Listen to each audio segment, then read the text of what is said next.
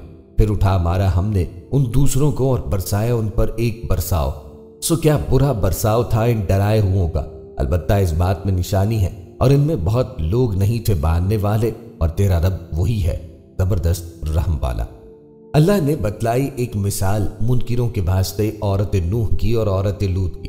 گھر میں تھیں دونوں، دو نیک بندوں کے، ہمارے نیک بندوں میں سے، پھر انہوں نے ان سے خیانت کی، پھر وہ کام نہ آئے ان کے اللہ کے ہاتھ سے کچھ بھی، اور حکم ہوا کہ چلی جاؤ دوزخ میں جانے والوں کے ساتھ۔ آپ کی قوم کے اجسام دریائے مردار میں پائے گئے تھے۔ اس دریا کی خاصیت تھی کہ اس میں نمک کی مقدار اتنی زیادہ ہے کہ اگر کوئی بھاری آدمی اس پہ لیٹ جائے تو وہ ڈوبے گا نہیں، اور فرعون بھی اسی دریا میں ہی پایا گیا تھا۔ بحر مردار ڈیڈ سی دنیا کی سب سے بڑی نمکین جھیل ہے، جس کے مغرب میں مغربی کنارے اور اسرائیل اور مشرق میں اردن واقع ہے۔ یہ تمام خشک زمین پہ سطح سمندر سے سب سے نچلا مقام ہے، جو 420 میٹر 1378 فٹ نیچے واقع ہے۔ علاوہ ازیں یہ دنیا کی سب سے گہری نمکین پانی کی جھیل بھی ہے، جس کی گہرائی 330 میٹر 1083 فٹ ہے۔ یہ جبوتی کی جھیل ایک سال کے بعد دنیا کا نمکین ترین ذخیرہ آب ہے۔ 30% چوریدگی کے ساتھ یہ سمندر سے 8.6 گنا زیادہ نمکین ہے۔ اسرائیلی ماہرین کا کہنا ہے کہ یہ بحر روم سے 9 گنا زیادہ نمکین ہے، جس کی شوریدگی 3.5% ہے، جبکہ مذکورہ ماہرین بحر مردار کی شوریدگی کو 31.5% قرار دیتے ہیں۔ بحر مردار 67 کلومیٹر 42 میل طویل اور زیادہ سے زیادہ 18 کلومیٹر 11 میل عریض ہے۔ بحر مردار ہزاروں سال سے بحر روم کے گرد بسنے والوں سیاحوں کے لیے انتہائی پرکشش مقام ہے۔ بہت زیادہ شوریدگی کے باعث اس میں کوئی آبی حیوانات اور پودے نہیں پائے جاتے، جبکہ کثافت زیادہ ہونے کی وجہ سے اس میں کوئی انسان ڈوب بھی نہیں سکتا۔ اسے بحر نمک بھی کہا جاتا ہے کیونکہ اس کا پانی نمکین ہے۔ قوم لوط کی ان خوبصورت بستیوں کو اللہ تبارک و تعالی نے انتہائی بدبودار اور سیاہ جھیل میں تبدیل کر دیا، جس کے پانی سے رہتی دنیا تک کوئی فائدہ نہیں اٹھایا جا سکتا۔ سمندر کے اس خاص حصے میں کوئی جاندار مچھلی، مینڈک وغیرہ بھی زندہ نہیں رہ سکتا، اسی لیے اسے بحر مردار کہا جاتا ہے۔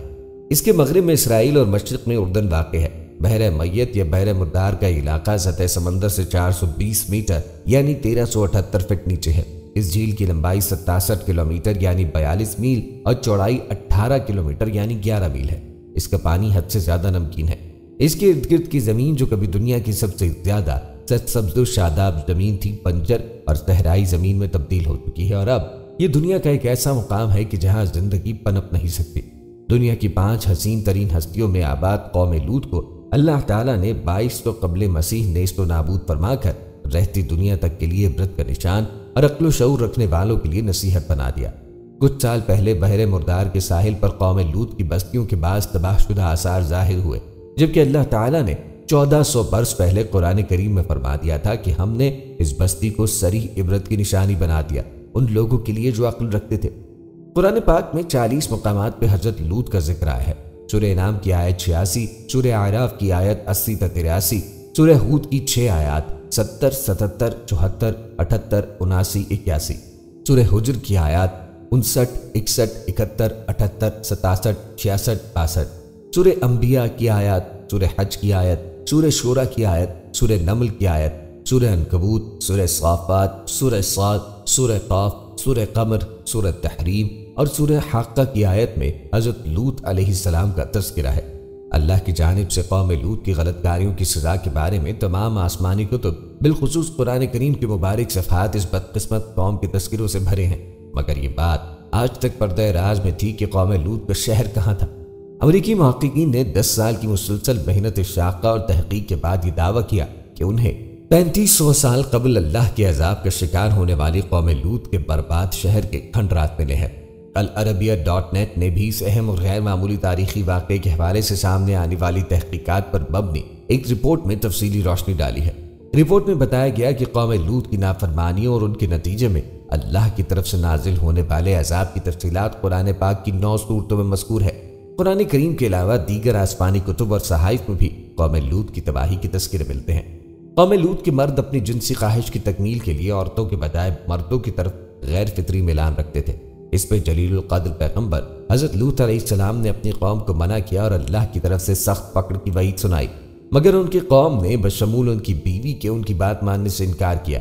اللہ تعالیٰ نے اس قوم پہ پتھروں کی بارش کر دی۔ عذاب کے وقت صرف حضرت لوط ان کی اہلیہ کے سوا خاندان کے چند افراد اور کچھ رفقا ہی زندہ بچے، باقی سب اللہ کے عذاب کا شکار ہوئے۔ پاپولر آرکیالوجی نے پروفیسر کولنز کی قیادت میں العربیہ.net کے مطابق امریکی ماہرین آثار قدیمہ کی ٹیم میں کئی سال جنوبی اردن کے کھنڈرات میں تحقیق کی۔ 28 ستمبر کو تحقیقی ٹیم کے سربراہ نے یہ دعویٰ کیا کہ وہ صدوم نامی شہر تک پہنچنے میں کامیاب ہو گئے۔ یہ شہر حضرت لوط علیہ السلام کے اللہ کے عذاب کا شکار ہونے والی قوم کا ہے۔ اس قبر کو بڑے پیمانے پر عرب اور مغربی ذرائع ابلاغ میں پذیرائی حاصل ہوئی۔ ماہرین نے بتایا کہ تباہ شدہ شہر کی کھنڈرات سے پتہ چلتا ہے کہ یہ ایک وسیع و عریض شہر تھا جس میں کئی قدیم عمارتوں کی موجودگی کا بھی پتہ چلتا ہے۔ غالباً یہ شہر برونز دور حکومت میں تباہی سے دو چار ہوا جو جنوبی وادی اردن تک کے علاقوں تک پھیلا ہوا تھا۔ تورات میں بھی قوم لوط کی تباہی کا ذکر موجود ہے۔ تورات میں سفر تکوین میں مذکور ہے کہ اللہ تعالیٰ نے قوم لوط کو آگ سے عذاب دیا۔ امریکی محقق کولنز اور اس کے ساتھیوں کا کہنا ہے کہ حقیقی معنوں میں قوم لوط کے شہر کی دریافت ایک گمشدہ خزانے کی دریافت ہے۔ انہوں نے بتایا کہ تحقیق سے ہم نے یہ نتیجہ اخذ کیا ہے کہ قوم لوط کے شہر میں زندگی دفتن ختم ہو گئی تھی۔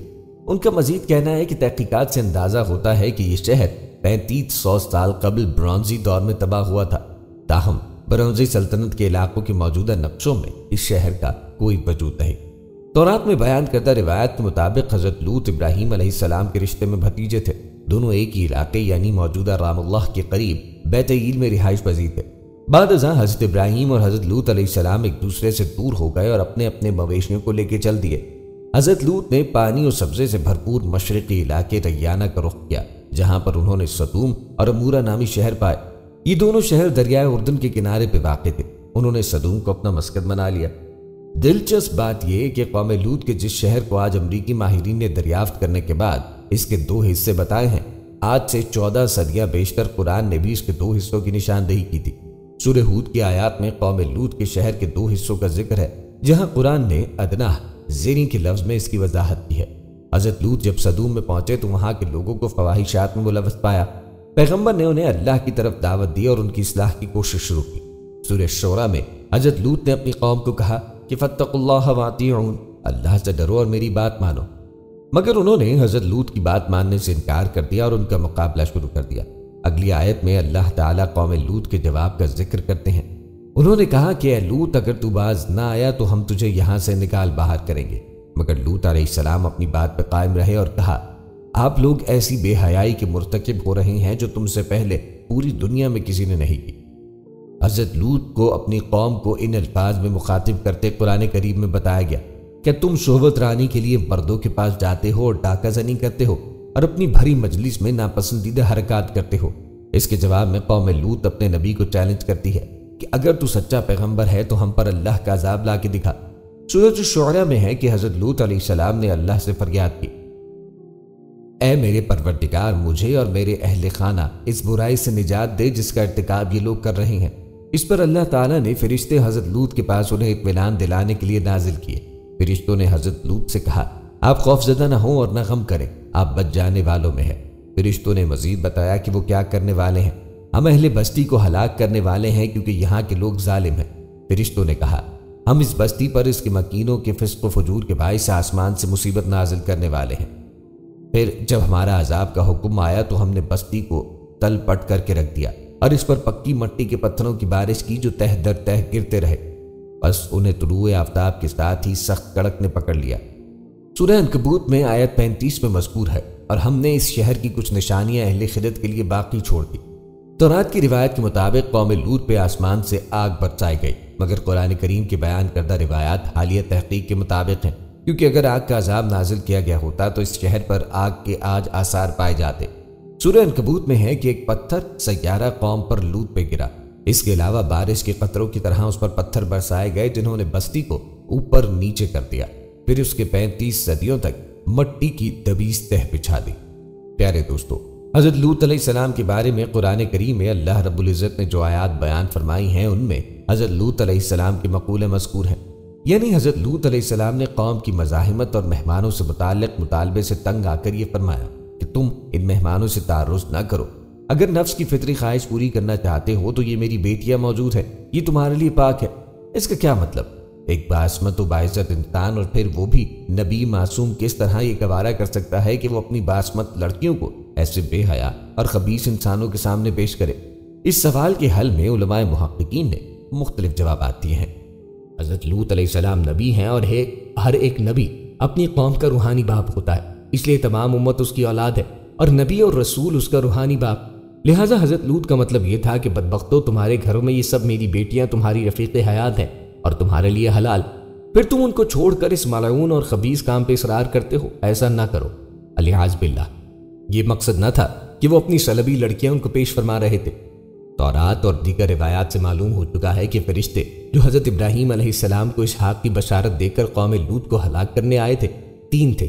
ناممکن تھا کہ 3 افراد کے لیے پوری بستی خواہش مند ہو جن کی تعداد ہزاروں تک پہنچتی ہے، بلکہ اصل بات یہ تھی کہ اس قوم میں 2 سردار تھے، اور انہوں نے ہی لوط علیہ السلام کے مہمانوں کو مطالبہ کیا تھا۔ باقی قوم اپنی اس عام بد کرداری کی وجہ سے ان کی حمایت میں جمع ہو گئی تھی، اور چونکہ حضرت لوط کی 2 بیٹیاں کنواری موجود تھیں، اسی لیے انہوں نے ان دونوں سرداروں کو سمجھایا کہ تم اپنے اس خبیث مطالبے سے باز آ جاؤ، میں اس کے لیے تیار ہوں کہ اپنی دونوں لڑکیوں کا نکاح تم سے کر دوں، مگر انہوں نے صاف انکار کر دیا اور کہنے لگے، لوط تجھے معلوم ہے کہ ہم عورتوں کی جانب رغبت نہیں رکھتے۔ حضرت لوط علیہ السلام نے بے شک اپنی بیٹیوں ہی کے متعلق یہ جملہ فرمایا تھا، مگر اس کی حیثیت اس بزرگ کے مقولے کی طرح ہے جو کسی کو ناحق پٹتا ہوا دیکھ کر ظالم مارنے والے سے یہ کہے کہ اس کو نہ مار، اس کے عوض مجھ کو مار لے، حالانکہ وہ خوب جانتا ہے کہ وہ بھی ایسی جرت نہیں کر سکے گا کیونکہ وہ اس کا چھوٹا ہے یا ماتحت۔ بس جس طرح اس شخص کا مقصد مارنے والے کو عار اور شرم دلانا ہوتا ہے، اسی طرح حضرت لوط علیہ السلام نے ان کو شرم اور عار دلانے پر، اس قبیح فعل پر اور ذلیل اور نادم کرنے کے لیے جملہ فرمایا، اور ان کو یقین تھا کہ نہ بدبخت اس طرف راغب ہوں گے اور وہ ناملاً ایسا کریں گے۔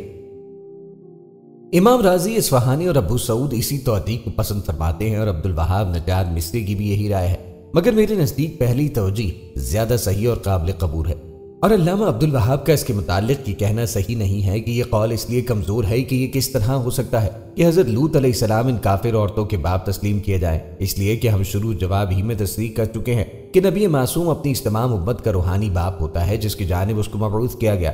یہ جدا بات ہے کہ امت اجابت اس کی عطا کردہ سعادت و فلاح سے مستفید ہوتی ہے اور امت دعوت اس سے محروم رہتی ہے۔ نیز آج بھی یہ دستور ہے کہ کافر و مسلم کے امتیاز کے بغیر بڑے بوڑھے بستی کی لڑکیوں کو اپنی بیٹیاں کہا کرتے تھے۔ حضرت لوط علیہ السلام نے جب یہ دیکھا کہ قوم ان کے مہمانوں کے ساتھ بد اخلاقی پہ تلی ہے اور کس طرح ان پہ عار دلانے کا اثر ہوتا ہے نہ حیا و مروت اور اخلاق و انسانیت کے نام پر اپیل کا، تب پریشان خاطر ہو کے فرمایا، کاش میرے لیے تم سے مقابلے کی طاقت ہوتی یا پناہ ملتی کسی زبردست قوت پناہ کے ساتھ۔ اس رکن شدید سے کیا مراد ہے؟ کیا حضرت لوط علیہ السلام الیاذ باللہ خدا کی قدرت پہ بھروسہ نہیں رکھتے تھے جو کسی رکن شدید کی پناہ کے تالے تھے؟ اس مشکل کا حل بخاری کی روایت نے بخوبی کر دیا۔ اس روایت میں رسول اللہ صلی اللہ تعالی علیہ وآلہ وسلم نے ارشاد فرمایا، اللہ تعالیٰ لوط کی بخشش کرے کہ وہ اس درجہ پریشان کیے گئے کہ رکن شدید کی پناہ کے طالب ہوئے، اور ان کے لیے رکن شدید ان کا پروردگار اور ان کا خالق ہے۔ حضرت لوط کے بہت سے معجزات ہیں۔ آپ جس وقت بارش کے لیے دعا کرتے تھے تو آسمان بادلوں سے بھر جاتا تھا اور خوب بارش ہوتی تھی۔ حضرت لوط جس پتھر پہ سر رکھ کے سوتے تھے اس پتھر پر آپ کے سر مبارک کا نشان بن جاتا۔ حضرت ابراہیم علیہ السلام پر سب سے پہلے ایمان لانے والوں میں حضرت سارہ اور حضرت لوط ہیں۔ دوستو، یہ تھا حضرت لوط علیہ السلام اور ان کی قوم کا تفصیلی ذکر۔ اب بات کرتے ہیں اصحاب ایکا کے بارے میں۔ اصحاب الایکا حضرت شعیب علیہ السلام کی قوم ہے جو حجاز و شام کے درمیان پانی اور درخت سے بھرپور سرزمین میں بستے تھے۔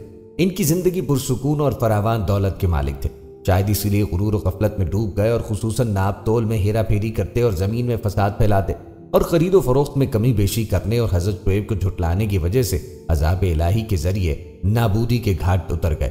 ایکتا جنگل اور درختوں کے جھنڈ کہتے ہیں۔ اصحاب الایکا کا قرآن میں 4 مرتبہ ذکر ہے۔ سورہ ہجر میں اللہ رب العزت نے فرمایا، اور اگرچہ ایکا والے ظالم تھے۔ سورہ قاف میں اللہ نے فرمایا، اور اصحاب ایکا اور قوم تبع نے بھی اور ان سب رسولوں کی تکذیب کی تو ہمارا وعدہ پورا ہو گیا۔ سورہ صاد میں اللہ نے فرمایا، اور سمود، قوم لوط، جنگل والے لوگ یہ سب گروہ گزر چکے ہیں۔ سورہ شعراء میں دیگر سورہ سے زیادہ تفصیل سے بیان ہوا۔ جنگل کے رہنے والوں نے بھی مرسلین کو جھٹلایا۔ جب ان سے شعیب نے کہا کہ تم خدا سے ڈرتے کیوں نہیں ہو، میں تمہارے لیے ایک امانت دار پیغمبر ہوں، لہٰذا اللہ سے ڈرو اور میری اطاعت کرو، اور میں تم سے اس کام کی کوئی اجرت بھی نہیں چاہتا کہ میرا اجر تو صرف رب العالمین کے ذمہ ہے، اور دیکھو ناپ تول کو ٹھیک رکھو اور لوگوں کو خسارہ دینے والے نہ بنو، اور وزن کرو تو صحیح اور سچی ترازو سے تولو، اور لوگوں کی چیزوں میں کمی نہ کیا کرو، اور روئے زمین میں فساد نہ پھیلاتے پھرو، اور اس خدا سے ڈرو جس نے تمہیں اور تم سے پہلے والی نسلوں کو پیدا کیا۔ ان لوگوں نے کہا کہ تم تو صرف جادو زدہ معلوم ہوتے ہو، اور تم ہمارے ہی جیسے ایک انسان ہو، اور ہمیں تو جھوٹے بھی معلوم ہوتے ہو، اور اگر واقعاً سچے ہو تو ہمارے اوپر آسمان کا کوئی ٹکڑا نازل کرو۔ انہوں نے کہا کہ ہمارا پروردگار تمہارے اعمال سے خوب باخبر ہے۔ پھر ان لوگوں نے تکذیب کی تو انہیں سائے کے دن کے عذاب نے اپنی گرفت میں لے لیا کہ یہ بڑے سخت دن کا عذاب تھا۔ بے شک اس میں بھی ہماری ایک نشانی ہے، اور ان کی اکثریت ایمان لانے والی نہ تھی۔ اس سے شعیب علیہ السلام کی قوم اور بستی مدین کے اطراف کے باشندے مراد ہے، اور کہا جاتا ہے کہ ایکا کے معنی گھنا درخت، اور ایک ایسا درخت مدین کے نواحی آبادی میں تھا جس کی پوجا پاٹ ہوتی تھی۔ حضرت شعیب علیہ السلام کا دائرہ نبوت اور حدود دعوت و تبلیغ مدین سے لے کر اس کی نواحی آبادی تک تھا جہاں ایک درخت کی پوجا ہوتی تھی۔ وہاں کے رہنے والوں کو اصحاب الایکا کہا گیا۔ اس لحاظ سے اصحاب الایکا اور اہل مدین کے پیغمبر ایک ہی یعنی حضرت شعیب علیہ السلام تھے، اور یہ ایک ہی پیغمبر کی امت تھے۔ اصحاب الایکا سے مراد حضرت شعیب علیہ السلام کی قوم ہے۔ وہ جنگلوں، باغوں اور پھلدار درختوں کے مالک لوگ تھے، اور الیکا سے مراد القیدہ ہے، اس سے مراد درختوں کا جھنڈ ہے، اور جماعل ایک ہے۔ روایت ہے کہ ان کے درخت کھجور کے درخت کے مشابہ تھے، اور وہ گوگل کے درخت تھے۔ کہا گیا کہ الیکا یہ بستی کا نام ہے، اور یہ بھی کہا گیا ہے کہ یہ شہر کا نام ہے، اور ابو عبیدہ نے کہا ہے کہ الیکا اور لیکا ان کا شہر ہے جیسے کہ مکہ سے بکا ہے۔ ایکا جھاڑی کو کہتے ہیں۔ ان لوگوں کا شہر سرسبز جنگلوں اور ہرے بھرے درختوں کے درمیان تھا۔ اللہ تبارک و تعالی نے ان لوگوں کی ہدایت کے لیے حضرت شعیب علیہ السلام کو بھیجا۔ عربی میں ایکا ان سرسبز و شاداب جھاڑیوں کو کہتے ہیں جو ہرے بھرے درختوں کی کثرت کی وجہ سے جنگلوں اور بنوں میں اگی رہتی ہیں اور جھاندے کی شکل اختیار کر لیتی ہیں۔ دوسرے مفسرین نہیں ایک کو ہی دونوں قرار دیتے ہیں اور فرماتے ہیں کہ آب و ہوا کی لطافت، نہروں اور آبشاروں کی کثرت نے اس مقام کو اس قدر شاداب و پرفضا بنا دیا تھا، اور یہاں میووں، پھلوں اور خوشبودار پھولوں کے اس قدر باغات اور چمن تھے کہ اگر ایک شخص آبادی سے باہر کھڑے ہو کے نظارہ کرتا تھا تو اس کو معلوم ہوتا کہ یہ نہایت خوبصورت اور شاداب گھنے درختوں کا ایک جھنڈ ہے۔ اسی وجہ سے قرآن کریم نے اس کو ایکا کے ایک تعارف کرایا۔ بہرحال حضرت شعیب علیہ السلام نے اصحاب ایکا کے سامنے جو باز فرمایا وہ قرآن مجید میں اس طرح بیان کیا گیا۔ آپ نے فرمایا، کیا ڈرتے نہیں؟ بے شک میں تمہارے لیے اللہ کا امانت دار رسول ہوں، تو اللہ سے ڈرو اور میرا حکم مانو، اور اس پر میں تم سے کچھ اجرت نہیں مانگتا۔ میرا اجر تو اسی پر ہے جو سارے جہان کا رب ہے۔ ناپ پورا کرو اور گھٹانے والوں میں نہ ہو، اور سیدھے ترازو سے تولو اور لوگوں کی چیزیں کم کر کے نہ دو، اور زمین میں فساد پھیلاتے نہ پھرو، اور اس سے ڈرو جس نے تم کو پیدا کیا، اور اگلی مخلوق کو بولے تم پہ جادو ہوا ہے، تم تو نہیں مگر ہم جیسے آدمی، اور بے شک ہم تمہیں جھوٹا سمجھتے ہیں، تو ہم پر آسمان کا کوئی ٹکڑا گرا دو اگر تم سچے ہو۔ فرمایا میرا رب خوب جانتا ہے جو تمہارے کرتوت ہے۔ تو انہوں نے اسے جھٹلایا تو انہیں شامیانے والے دن کے عذاب نے آ لیا، بے شک وہ بڑے دن کا عذاب تھا۔ اس کے بعد اس قوم پر خداوند قہار و جوار کا قاہرانہ عذاب آ گیا۔ وہ عذاب کیا تھا؟ سنیے اور عبرت حاصل کیجیے۔ حدیث شریف میں آیا ہے کہ اللہ تعالیٰ نے ان لوگوں پر جہنم کا ایک دروازہ کھول دیا جس سے پوری آبادی میں شدید گرمی اور لو کی حرارت و تپش پھیل گئی، اور بستی والوں کا دم گھٹنے لگا۔ وہ لوگ اپنے گھروں میں گھسنے لگے اور اپنے اوپر پانی کا چھڑکاؤ کرنے لگے، مگر پانی اور سائے سے انہیں کوئی چین اور سکون نہ ملتا تھا، اور گرمی کی تپش سے ان کے بدن جھلسے جا رہے تھے۔ پھر اللہ تبارک و تعالیٰ نے ایک بدلی بھیجی جو شامیانے کی طرح پوری بستی میں چھا گئی، اور اس کے اندر ٹھنڈک اور فرحت بخش ہوا تھی۔ یہ دیکھ کر سب گھروں سے نکل کر اس بدلی کے شامیانے میں آ گئے۔ جب تمام آدمی بدلی کے نیچے آ گئے تو زلزلہ آیا اور آسمان سے آگ برسی جس میں سب کے سب ٹڈیوں کی طرح تڑپ تڑپ کے جل گئے۔ ان لوگوں نے اپنی سرکشی سے یہ کہا تھا کہ اے شعیب، ہم پر آسمان کا کوئی ٹکڑا گرا کے ہم کو ہلاک کر دو۔ چنانچہ وہی عذاب اس صورت میں اس سرکش قوم پہ آ گیا، اور سب کے سب جل کے راکھ کا ڈھیر بن گئے۔ بعض مفسرین کے مطابق حضرت شعیب علیہ السلام دو قوموں کی طرف رسول بنا کے بھیجے گئے تھے، ایک قوم مدین، دوسرے اصحاب ایکا۔ ان دونوں قوموں نے آپ کو جھٹلایا اور اپنے گناہوں کا مظاہرہ اور اپنی سرکشی کا اظہار کرتے ہوئے ان دونوں قوموں نے آپ کے ساتھ بے ادبی اور بد زبانی کی، اور دونوں قومیں عذاب الہی سے ہلاک کر دی گئی۔ اصحاب مدین پر تو یہ عذاب آیا کہ حضرت جبرائیل علیہ السلام کی چیخ اور چنگھاڑ کی ہولناک آواز سے زمین دہل گئی، اور لوگوں کے دل خوف دہشت سے پھٹ گئے، اور سب دم زدن میں موت کی گھاٹ اتر گئے، اور اصحاب ایکا عذاب یوم الظلا سے ہلاک کر دیے گئے۔ حضرت شعیب علیہ السلام کی قوم کے واقعے سے کچھ نکات کا ذکر کرتے ہیں۔ حضرت شعیب علیہ السلام نے وہاں سے دعوت کا آغاز کیا جہاں سے دیگر انبیاء بھی شروع کیا کرتے تھے، تقوی اور پرہیزگاری کی دعوت جو سب اسلامی ضوابط اور اخلاقی و معاشرتی تبدیلیوں کی بنیاد ہے۔ اصحاب الایکا کی داستان میں اخوہم کا لفظ استعمال نہیں ہوا، یعنی حضرت شعیب علیہ السلام کو اصحاب الایکہ کا بھائی نہیں کہا، جبکہ حضرات صالح، ہود، نوح اور لوط علیہ نبی علیہ السلام کی داستان میں ذکر ہوا ہے۔ نیز قرآن کریم نے مدین والوں کی داستان میں حضرت شعیب علیہ السلام کو ان کا بھائی کہا ہے۔ اس کی وجہ شاید یہ ہو کہ حضرت شعیب علیہ السلام اصل میں مدین کے تھے اور صرف وہاں کے لوگوں کے قرابت دار تھے، نہ کہ ایکا کے لوگوں کے۔ ناپ تول میں کمی کرنا منع ہے اور حقوق العباد کا خیال رکھنا ضروری۔ انبیاء اور آسمانی ادیان معاشرتی عدالت اور اقتصادی نظام کا خیال رکھتے ہیں۔ معاشرے کی اصلاح کے لیے ضروری ہے کہ ان خرابیوں کو پہچانا جائے جو معاشرے میں پائی جاتی ہیں، پھر ان کی اصلاح کے لیے قدم اٹھایا جائے۔ الزام اور بہتان لگانا ان کا اعلی کار ہے جو عقل اور حقیقت پر مبنی بات کا انکار کر دیتے ہیں۔ مجرم کو چاہیے کہ اپنے جرم کا اقرار کرتے ہوئے اس سے باز آ جائے، نہ یہ کہ اپنے جرم پر ڈٹ جائے اور انبیاء کو جھٹلانے لگ جائے۔ انسان کا انجام اس کے اپنے اختیار میں ہے۔ دنیا اور مال تک پہنچنے کی محبت انسان کو انبیاء الہی کے سامنے بھی سرکش بنا دیتی ہے۔ اس سرکشی کو انسان اپنے اختیار سے انتخاب کرتا ہوا غضب الہی کی جکڑ میں آتا ہے۔ پیارے دوستو، یہ تھی ہماری آج کی ویڈیو۔ امید کرتے ہیں کہ آپ کو ویڈیو پسند آئی ہوگی۔ مزید ویڈیوز کے لیے ہمارے چینل کو سبسکرائب کر دیں اور ساتھ ہی لگے بیل کے بٹن کو پریس کریں تاکہ ہماری آنے والی ہر معلوماتی ویڈیو کا نوٹیفیکیشن آپ کو مل سکے۔ ملتے ہیں ایک اور نئی ویڈیو کے ساتھ، تب تک کے لیے اللہ حافظ، فی امان اللہ۔